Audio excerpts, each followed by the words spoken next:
క్రైస్తవ యవన సమాజమా, మీకు సవాల్.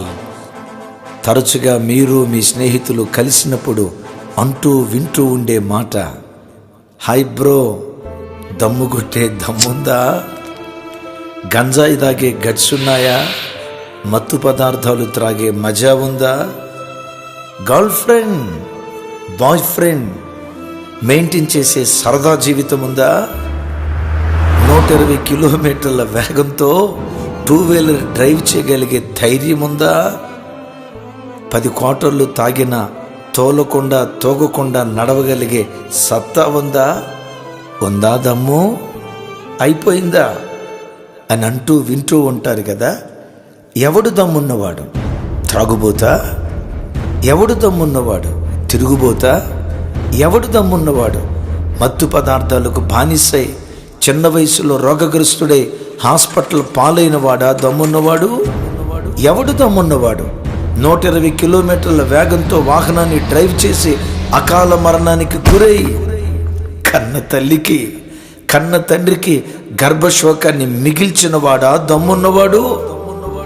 పిన్న వయసులో అక్రమ సంబంధాలకు వెళ్ళి గర్భవతులై గర్భంలో ఉన్న శిశువును చంపేవాడా దమ్మున్నవాడు? వాడు దమ్మున్నవాడా? నరహంతకుడా? దమ్ముండాలి. ఎవడు దమ్మున్నవాడు? నేనంట, పరిశుద్ధంగా బ్రతికేవాడు దమ్మున్నవాడు. పాపాన్ని జయించినవాడు పరాక్రమవంతుడు. వినయముగా బ్రతికేవాడే విజేత. దీనునిగా బ్రతికేవాడే ధీరుడు, మగ ధీరుడు. ఉందా ధీరత్వం? ఉందా శూరత్వం?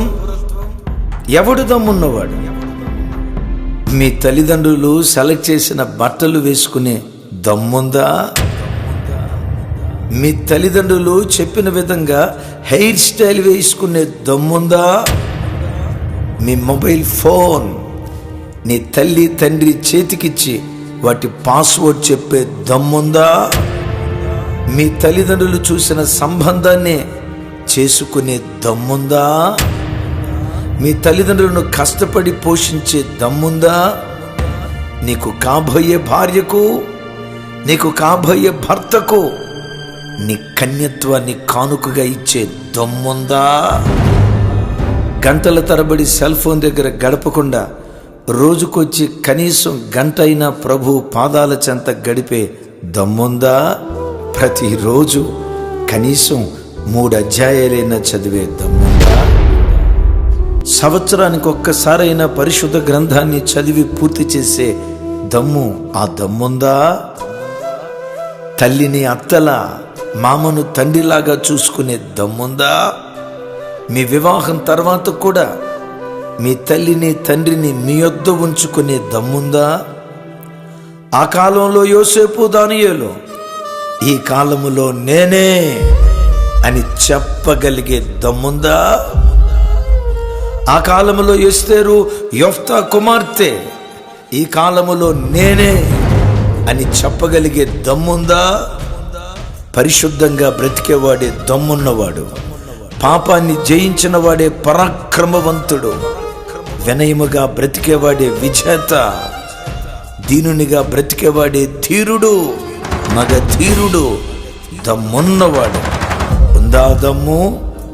ఆ దమ్ము నీకుంటే నీ కుటుంబం ఎదుట, సమాజం ఎదుట, సంఘము ఎదుట, మరి విశేషంగా నీ కొరకు ప్రాణం పెట్టిన ప్రాణప్రియుడైన యేసు క్రీస్తు ఎదుట నువ్వు నిలవబడగలవు, విజేతగా ఊరేగించబడగలవు. ఊరేగు, విజేతగా ఊరేగు. ఊరేగు, భూలోకాన్ని తల్లకిందులు చేసే ప్రవక్తగా ఊరేగు. ఊరేగు. కన్న తండ్రి కండక్టరా, కలెక్టర్గా నువ్వు ఊరేగాలి. కన్నతల్లి హాస్పిటల్లో నర్సుగా పనిచేసిందా? అదే హాస్పిటల్లో డాక్టర్గా నువ్వు ఊరేగాలి. నాన్న స్వీపరా, 4th క్లాస్ ఎంప్లాయా? అదే ప్రాంతంలో గెజిటెడ్ ఆఫీసర్గా నువ్వు ఊరేగాలి. తల దించిన చోటే నీ తల పైకెత్తబడాలి. అవమానము నొందిన చోటే 2 ఘనతతో ఊరేగు. ఊరేగు. ఊరూరా యేసు క్రీస్తును నీ ద్వారా ఊరేగించు. అట్టి కృప దేవుడు సదా మనందరికీ దయచేయునుగాక. ఆమేన్.